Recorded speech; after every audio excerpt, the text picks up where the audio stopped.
Oromooti yoo lama dhiisuu qabna. Tokko hin danda'amu yookiin immoo jecha impossible jedhu. Bara asaanaa kana keessatti qabsoo Oromoo sana dhiibne falmanne kun hin danda'amu kanaafuu duuba deebine harkaan dadhabne amma booda miilaan haa yaalluun dhufaa jirti. Dura waan hin danda'amne rabbuun uumu. Lama ba'aa sirra jiru hin danda'u jettee jala taa'uun nama na gabroomsee osoo hin ta'in ifii of gabroomsite jechuudha.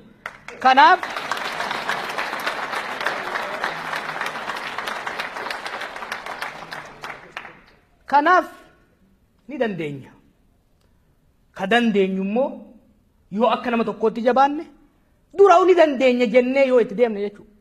Waggaa 40-50 dura warri dura turan dukkanatti jaba baasaa turan. Yeroo tokko akka barsiisaa pallootitti akka baaroo tumsaa fa'aa ta'eetiin yaaduu barbaada. Yeroo Oromoo ta'uu nuu hin jirretti yeroo miidiyaan takkittiin hin jirretti yeroo Oromoo rakaan wal ga'u hin dandeenyetti jaarraan bakka takkatti maal jaarraa abbaa gadaa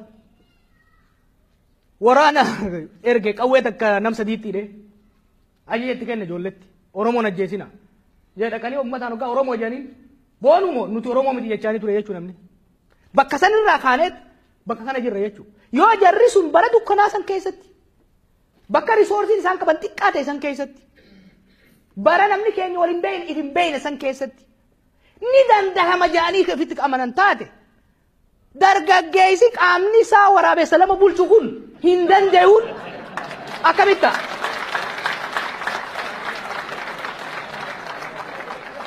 kun waan hin taane jechuudha.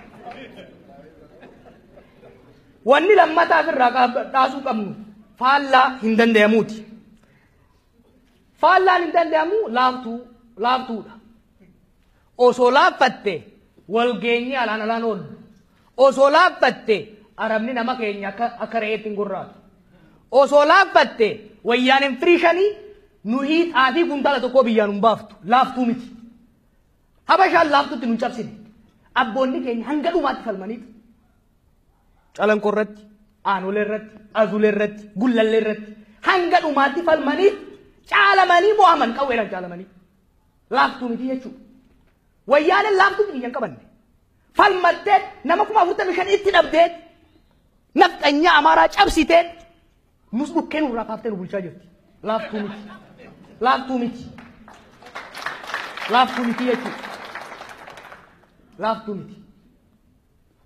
Waan hin danda'amne illee miti laaftuu illee miti. Maal isiin yoo hadalay nu taate yoo kafalman nu taate yoo akka nama tokkootti jabaanne yoo akka hawaasaatti wal qabanne yoo akka sabaatti jaarmeeyota jajjaba humna waraana jaba ka qoran nu taate yoo immoo nullee akka diina keenyaatitti duunee caccabsinee biyya teenya dhuunfachuudhaaf murannoo ka qabaannu taate wanni hin danda'amne hin jirtu sun immoo laaftuu miti jechuudha.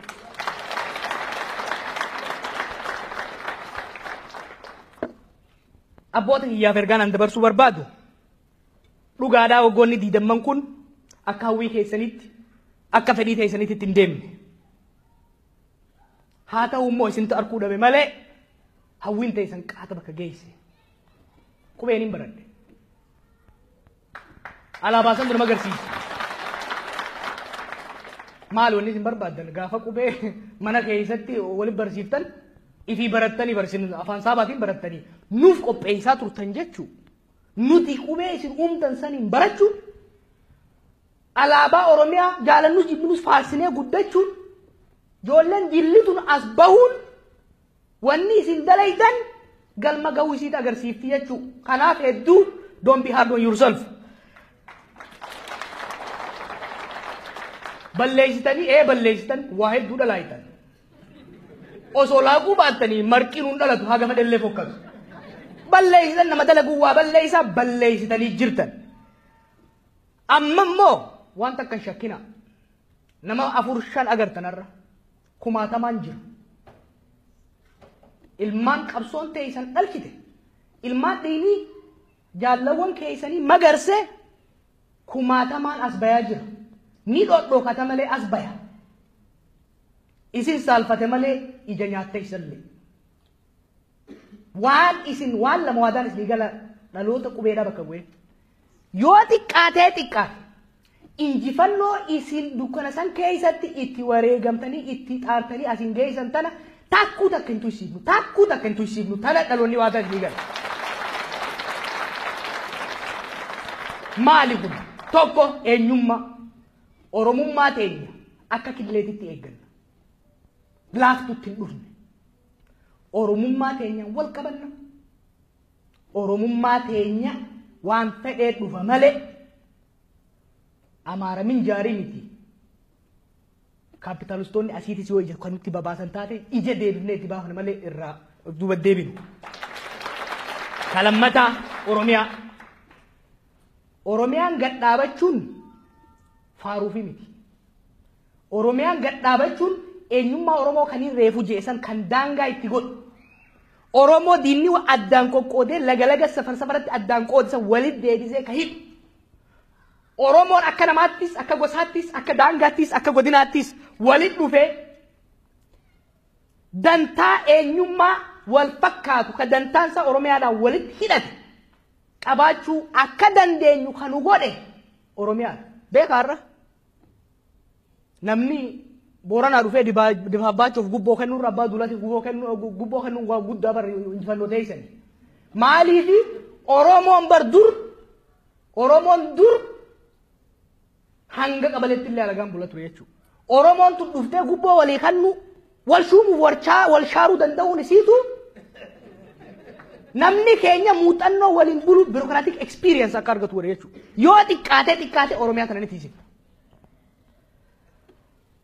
kasa daffa afaan keenya zabana kana jarree habashaa fayyaan qabu fakkaata qubee isaa abbaatiin maan barreessine jedhan afaan kana yoo xiqqaate ilmaan teenya akka ittiin baratte gootee deemsuudhaaf waadaa isiniif galla warri dargaggoo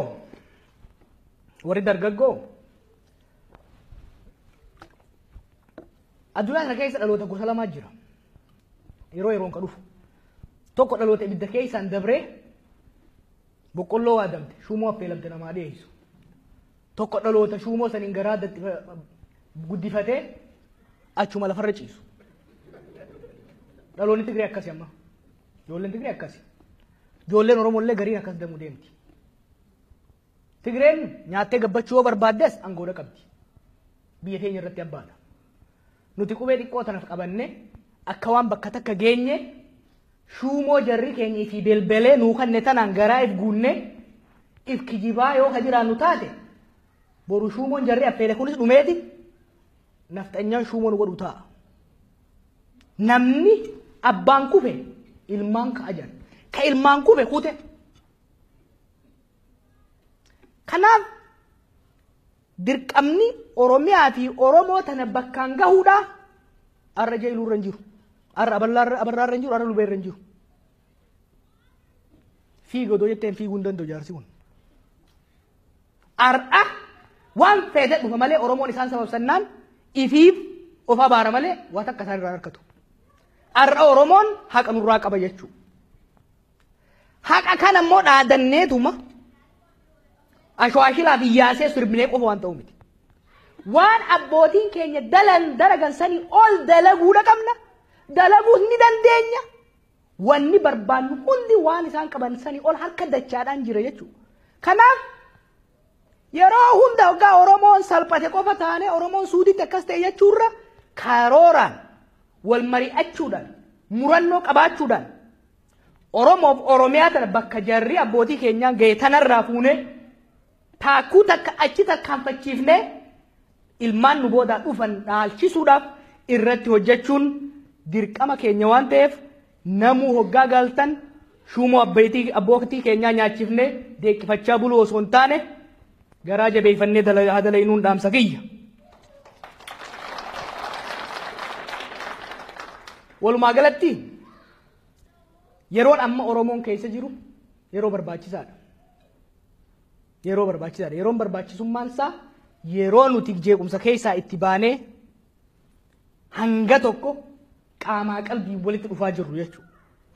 Yeroo kana gama dalagaatitti, gama waan firii buusaatitti, gama waan injifannoo buusaatii fi gama Oromoo gammachiisaatitti jijjiiruun barbaachisaadha.